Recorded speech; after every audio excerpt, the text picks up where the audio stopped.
Hello students, I will complete this lesson today, the 100 Days. On Saturday, Maddie spent the afternoon with Peggy.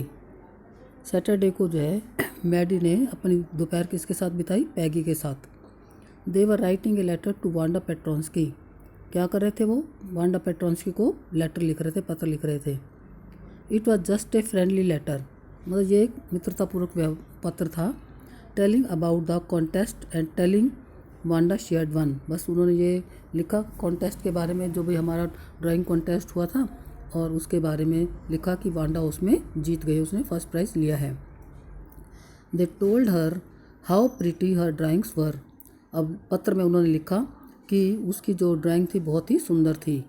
And they asked her if she liked where she was living and if she liked her new teacher.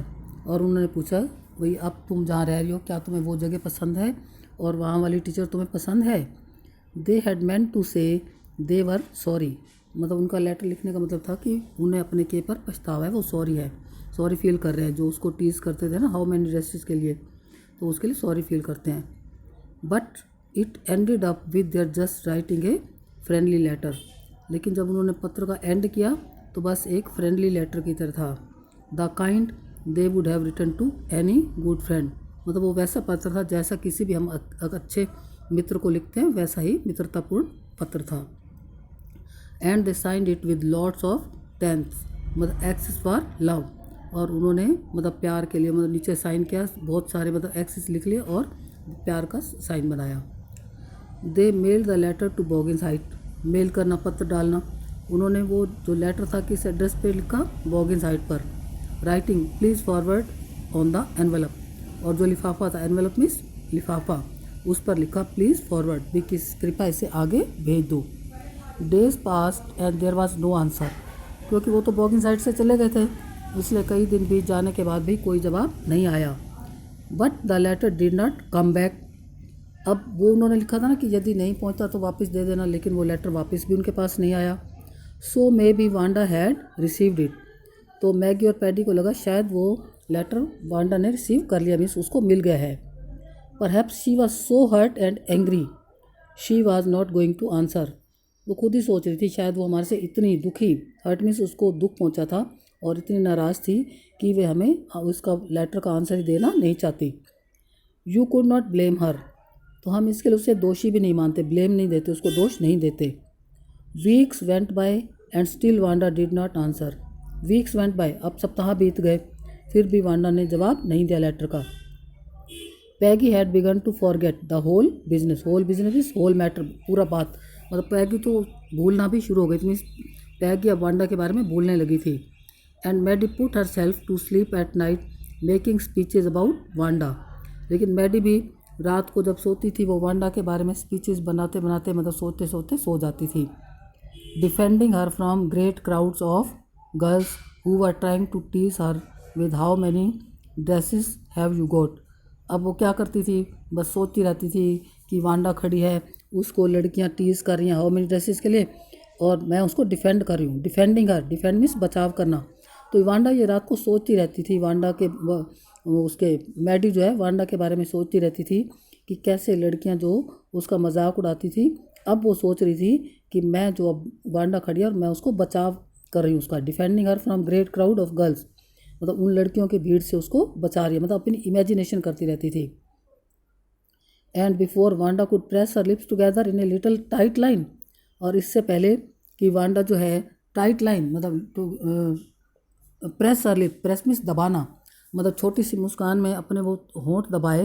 And before Wanda could press she tight line the way she did before answering Maddie would cry out stop. तो वो imagination कर रही होती थी रात को सोते सोते. मैडी जो है इमेजिनेशन करती थी कि कैसे वांडा खड़ी रहती थी और सारी लड़कियां उसका मजाक उड़ा रही थी. तो कहती, अब वो सोचती थी कि अब वांडा खड़ी है, लड़कियां उसका मजाक उड़ा रही हैं, तो मैं उसको बचाव कर रही हूँ. और इससे पहले कि वो अपने होंठ बंद करे, चुप रहे, तो इससे पहले मैडी चिल्ला पड़ती, भाई स्टॉप. लड़कियों को कहती तुम उसको टीज करना बंद करो. Then everybody would feel ashamed the way she used to feel. और अब वो लड़कियां वैसे शर्म महसूस करती थी जैसा कि पहले वांडा महसूस करती थी। यूज टू फील मीन्स जैसा वो शर्मिंदगी महसूस करती थी, क्योंकि लड़कियां उसका मजाक उड़ाती थी ना 100 ड्रेसेस के बारे में, तो उसको शर्म आती थी। अब मैडी कहती है मैं उनको डांटूंगी तो अब वो लड़कियां शर्म महसूस करेंगी। Now it was Christmas time and there was snow on the ground. अब क्रिसमस का दिसंबर था, क्रिसमस का समय आ गया था और वहाँ बर्फ़ पड़ने लगी थी। Christmas bells and small tree decorated the classroom. अब जैसे तुम दिवाली पे अपना रूम सजाते हो ना, ऐसे ही उन्होंने भी अपने क्लासरूम में जो क्रिसमस ट्री आता है उस पर बेल्स वगैरह और चीज़ें लगा के उसको अपनी क्लासरूम में सजाया। On the last day of school before the holidays, क्योंकि क्रिसमस में छुट्टियाँ होती हैं ना, तुम देखते हो यहाँ 25 दिसंबर के बाद, तो छुट्टियों से एक दिन पहले the teacher showed the class a letter she had received that morning. अब लास्ट दिन छुट्टियों से एक दिन पहले टीचर ने क्लास को एक लेटर दिखाया जो उसे उसी सुबह मिला था। अब कौन सा लेटर था, किसका था, अब ये टीचर उनको बता रही है। You remember Wanda Petronski the gifted little artist. Gifted little artist means वो उसको भगवान की देन थी, वो कलाकार थी, तो क्या तुम्हें उसकी याद है। Who won the drawing contest, जिसने ड्राइंग कॉन्टेस्ट जीता था। Well she has written me, अब उसने मुझे पत्र लिखा है। And I am glad to know where she lives, और मुझे ये जानकर खुशी कि वो कहाँ रहती है। Because now I can stand her medal, क्योंकि अब मुझे उसका एड्रेस मिल गया, इसलिए अब मैं उसका जो मेडल उसने कॉन्टेस्ट में जीता था वो मैं उसे भेज सकूँगी। I want to read her letter to you, अब उसने जो पत्र लिखा है वह मैं तुम सबको पढ़कर सुनाना चाहती हूँ। The class set up with a sudden interest and listen intently. अब क्लास एकदम सडन अचानक ही मतलब उनको इंटरेस्ट होने लगा और वो इंटेंटली मीन्स केयरफुली बड़े ध्यान से उस लेटर को सुनने लगे। अब लेटर क्या था, डियर मिस मैसन। अब वांडा ने मिस मैसन को अपनी टीचर को पत्र लिखा था। How are you and room 13, क्योंकि उनका रूम नंबर 13 था। रूम 13 मीन्स रूम 13 के बच्चे कैसे हैं, मतलब जो स्टूडेंट्स हैं, भाई आप और रूम नंबर 13 के स्टूडेंट्स कैसे हैं। Please tell the girls they can keep those 100 dresses.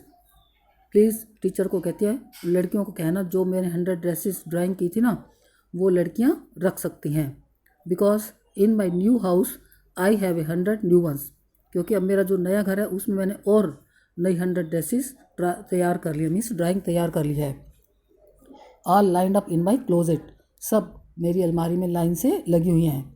I would like that Peggy to have the drawing of the green dress with the red trimming. अब वो खुद बता रही है कि पैगी को कौन सी ड्रेस देनी है, ग्रीन कलर की है और उस पर रेड ट्रिमिंग मीन्स लेस लगी हुई है, लाल कलर की लेस लगी हुई है। And her friend Maddie to have the blue one, और मैडी को ब्लू वाली जो पेल ब्लू ड्रेस थी उसको वो दे देना। For Christmas I miss that school and my new teacher does not equalize with you. वो कहती है क्रिसमस है, मैं अब उस स्कूल को बहुत ही मिस कर रही हूँ, मुझे उस स्कूल की याद आ रही है, और जो नई टीचर है does not equalize with you. Equal means बराबरी, मीन्स आप अच्छे थे वो आपकी बराबरी नहीं कर सकती। Merry Christmas to you and everybody, तो टीचर को और सारी क्लास को उसने मैरी क्रिसमस कहा। Yours truly Wanda Petronski. अब वो उन्होंने पत्र पढ़कर सुना दिया। अब लास्ट में जब छुट्टी हो गई, जब मैडी और पैगी स्कूल से घर आ रही थी। On the way home from school Maddie and Peggy held their drawings very carefully. तो अब वो जो वांडा ने कहा था ना कि पैगी को ये ड्रेस मिलनी और मैडी को वो, तो उन्होंने वो उनको ड्राइंग मिल गई थी और बड़े ध्यान से उठाकर वो उसको अपने घर ला रही थी। All the houses had wreaths of holly in the windows. अब हर घरों में जैसे दिवाली पे हम लाइट से डेकोरेट करते हैं ऐसे वहाँ भी, क्योंकि क्रिसमस थी तो हर घर की खिड़कियों पर उन्होंने भी होली पवित्र चीज़ों से अपनी खिड़कियों को सजा रखा था। Outside the grocer store, grocer जो पंसारी जिसको बोलते हैं ना, ये सारी चीज़ें मिलती हैं, तो वहाँ पे क्या था, 100 of Christmas tree were stacked. जैसे दिवाली पर यहाँ दुकानें लगती हैं, दिवाली का सामान मिलता है ना, ऐसे वहाँ भी क्रिसमस एक ट्री होता है, वो बहुत सारे रखे हुए थे, स्टेक्ड बहुत सारे रखे हुए थे झुंड में। And in the window candy peppermint sticks and corn copy of shiny transparent paper, means वो उसको डेकोरेट करने के लिए पेपरमेंट वाली कैंडी जैसी वो लगाते हैं ना, बेल्स लगाते हैं क्रिसमस ट्री पर, और स्टिक्स और ये शाइनी पेपर से वो सारे वहाँ पर लगे हुए थे, मतलब ताकि बच्चे उसको ले जाए क्रिसमस ट्री को, और ये डेकोरेशन का सामान भी ले जाए। The air smelled like Christmas, air smelled like Christmas means चारों तरफ क्रिसमस का वातावरण था। जैसे अपने यहाँ दिवाली से 2-3 दिन पहले डेकोरेशन हो जाते हैं ना, हाँ, सब जगह देखो सबके घर सजे होते हैं, ऐसे वहाँ भी चारों तरफ क्रिसमस का माहौल दिखाई दे रहा था। And light shining everywhere reflected different colours on the snow, और नीचे धरती पर बर्फ़ थी और ऊपर से भिन्न भिन्न जो कलर के बल्ब होते हैं, रोशनी, वो उन पर रिफ्लेक्शन मीन्स उनकी जो है परछाई पड़ रही थी, रिफ्लेक्शन हो रहा था, उनके कलर अलग अलग दिखाई दे रहे थे। Boy Peggy said, boy means ओ, पैगी ने कहा, this shows she really likes us. अब उस लेटर की बात करिए, पैगी कहते हैं मतलब इस लेटर से और जो उसने हमें ड्रेसें दी इससे पता चलता है कि वो हमें पसंद करती थी। It shows she got hour later, और इससे पता चलता है कि शायद उसे हमारा लेटर भी मिल गया है। And this is her way of saying that everything is all right, और ये उसका तरीका है कि हाँ भाई मैं तुमसे नाराज़ हूँ, सब कुछ ठीक ठाक है, एवरीथिंग इज़ राइट। तो उसने ये लेटर लिखा है और हमें ये ड्राइंग भेजी है, तो इसका मतलब उसे हमारा पत्र मिल गया है, और वो कहते हैं everything is all right means मैं तुमसे नाराज़ नहीं हूँ। एंड दैट्स दैट, और यही सब कुछ है।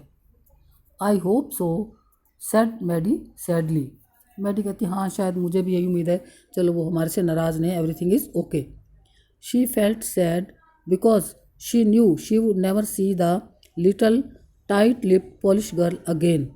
अब मैडी उदास थी क्योंकि वो तो उससे एक बार मिलकर सॉरी करना चाहती थी, लेकिन अब वो इसलिए उदास थी कि अब मैं कभी भी इस पॉलिश गर्ल से जो टाइट लिप्ड मिस हमेशा चुपचाप रहती थी उसको दोबारा कभी नहीं देख पाऊँगी। And couldn't even really make things right between them, और जो हमारे बीच कड़वाहट थी, जो हमारी गलत फहमियाँ थी, मैं उनको कभी भी दूर नहीं कर पाऊँगी। वो कहता ना really make things right between them, और उनके बीच में जो गलत चीज़ें हुई थी, मतलब गलत बात मीन्स जो उनको चिढ़ाती थी, वो बातें ठीक नहीं हो पाएंगी। She went home and she pinned her drawing over A torn place in the pink flowered wall paper in bedroom. अब मैडी के बेडरूम में जो था एक वॉलपेपर लगा हुआ था, तो वो एक जगह से फटा हुआ था, जैसे वॉलपेपर फट जाता है ना दीवार पे, तो वो गई और उसने जो उसको ड्राइंग दी थी ना वांडा वाली, तो उसने वहाँ पे पिन से उसको लटका दिया। The शेबी room came alive from the brilliancy of colour, brilliancy means brightness, चमक से। अब वो रूम जो वहाँ से जहाँ से वो वॉलपेपर फटा हुआ था वो शेबी लग रहा था, भद्दा लग रहा था। अब वो उसने जो ड्राइंग लगाई उसके कलर इतने ब्राइट थे, तो उससे रूम अलाइव हो चुका, मीन्स वो रूम चमक उठा, मतलब उसमें भी शाइनिंग आ गई। Maddie sat down on her bed and looked at the drawing. अब मैडी अपने बेड पर बैठकर उस ड्राइंग को बड़े ध्यान से देखने लगी। She had stood by and said nothing, वो कहती है मैं वहाँ खड़ी रहती थी और कुछ भी नहीं कहती थी। But Wanda had been nice to her anyway, लेकिन कहते हैं वांडा जो है मेरे प्रति उसका व्यवहार अच्छा है। टीयर्स ब्लड हर आइज़, ब्लड मीन्स जैसे आंखों में आंसू भर जाते हैं ना, तो ऐसे उसकी आंखों में आंसू भर गए। And she gauge for a long time at the picture, तो आंखों में आंसू भरकर वो बहुत समय तक उस तस्वीर को अपने रूम में देखती रही। Then hastily she rubbed her eyes and studied it intently, तब जल्दी से, पहले तो देखती रही, फिर हेस्टली क्विकली जल्दी से उसने आंखें मसली, रब्ड हर आइज़ मतलब आंखों से आंसू पोंछे, और उसको फिर बड़े ध्यान से स्टडीड इट इंटेंटली, और फिर उस पिक्चर को बड़े ध्यान से देखा। The colours in the dress were so vivid means clear, स्पष्ट, जो उस ड्रेस में कलर थे इतने क्लियर थे that she had scarcely notice the face and head of the drawing, तो उसे उसको जो ड्राइंग का फेस और हेड तो दिखाई नहीं दिया, बट इट लुक्ड लाइक हर, लेकिन वो जो फेस था ऐसे लग रहा था बिल्कुल जैसे मैडी जैसा हो। It really looked like her own mouth, और जो माउथ था वो भी बिल्कुल मैडी जैसा ही लग रहा था। Why it really looked like her own self, वो कहते ये पिक्चर मेरे जैसी क्यों लग रही है। तो Wanda had really drawn this on for her, Wanda ने सचमुच में वो जो ड्राइंग है उसके लिए ही बनाई थी, इसलिए तो उसने कहा था वो जो पेल ब्लू वाली ड्रेस जो है उसको दे देना वांडा को, क्योंकि उसमें उसने वांडा का फेस और माउथ भी बनाया था। Excitedly she ran over to Peggy, अब ये देख कर के ये तो मेरी पिक्चर है उस ड्राइंग में, तो एक्साइटेडली रैन ओवर टू पैगी, पैगी का घर उसके पास था, वो जल्दी से उसके घर की तरफ दौड़ी। Peg she said let me see your picture, कहती अच्छा पैगी तुम अपनी तस्वीर मुझे देखने दो। What's the matter asked Peggy, Peggy कहती क्या बात है। As they clattered up to her room where Wanda's drawing was lying face down on the bed. अब क्लैटर डाउन खटखट करते सीढ़ियों पर चढ़े, जैसे फटाफट सीढ़ियाँ चढ़ते हो ना, क्योंकि वहाँ पर पैगी का रूम ऊपर था, वो सीढ़ियों पर चढ़े जल्दी जल्दी, और वहाँ पे देखा कि बेड पर उसने तो फेस डाउन, उसने तो चेहरा उल्टा कर रखा था ड्राइंग का पैगी ने। Maddie carefully raised it, raise means उठाया। मैडी ने बड़ी सावधानी से उस पिक्चर को उठाया। Look she drew you, that's you, she exclaim. अब क्योंकि उसको तो समझ आ गई ना, जैसे अपनी पिक्चर देख के आई थी, अब वो पैगी को समझाती है, देखो शी ड्रू यू मीन्स उसने तुम्हारी ड्राइंग बनाई है, देखो बड़े ध्यान से देखो, उसने बताया। And the head and face of this picture did look like Peggy, और उस पिक्चर का जो हेड है और फेस है वो बिल्कुल पैगी जैसा दिखाई दे रहा था। व्हाट डिड आई से सेड पैगी, पैगी कहते मैंने क्या कहा था। She must have really liked us anyway, कहते मैंने कहा था ना शायद वो अब हमें पसंद करने लगी थी, उसने हमें पसंद किया है। Yes you must have agreed Maddie, Maddie कहती है हाँ ठीक है तुम शायद सही कहती हो। And she ब्लिंक्ड away the tears that came every time she thought of Wanda standing alone in that sunny spot in the schoolyard, looking stolidly over at the group of laughing girls after she had walked off, after she had said, "Sure, 100 of them all lined up." अब क्या कहते हैं, Maddie ने जो बातें सुनी और वो सोच कर उसने ब्लिंक्ड अवे टीयर्स, मतलब हमेशा उसकी आंखों में आंसू आ जाते थे। कब? जब वो सोचती थी कि वांडा जो है standing alone in the Sunny spot in the school yard, Wanda जब स्कूल यार्ड में अकेली खड़ी रहती थी, बिल्कुल मतलब स्टोडली ओवर द ग्रुप, मतलब ऐसी होकर उन हंसती हुई लड़कियों की तरफ देखती थी, और उसके बाद वो वहाँ से चली जाती थी। और after she had said sure 100 of them all lined up, और वो लड़कियों को जवाब देती थी ना कि हाँ श्योर मेरे पास 100 ड्रेसेस हैं, ऑल लाइंड अप हैं, और ये कहकर वो वहाँ से चली जाती थी। तो हमेशा मैडी को उसका जो है वांडा का वो जो फेस और वो जो सीन याद आता था, तो उसकी आंखों में आंसू आ जाते थे। तो इसलिए हमें किसी के नाम की वजह से या किसी के कपड़ों की वजह से किसी का मजाक नहीं उड़ाना चाहिए। तो अब इस लेसन की तुमने करेक्टर करने हैं, पैगी का करेक्टर और मैडी का करेक्टर करना है। लेसन पढ़ के उसमें से 5 से 8 लाइनें लिखनी है। क्वेश्चन मैंने लिखवा दिए हैं, करेक्टर भी मैं भेज दूँगी, तो इसको लेसन को अच्छी तरह से करना है। और इसके बाद मैं अब फर्स्ट चैप्टर एक बार दोबारा पढ़वा दूँगी, क्योंकि उसकी खाली समरी करवाई थी, ए लेटर टू गॉड। फिर उसके बाद सारे क्वेश्चन आंसर तुमने लर्न करने, फिर पोइट्री शुरू करवाऊँगी।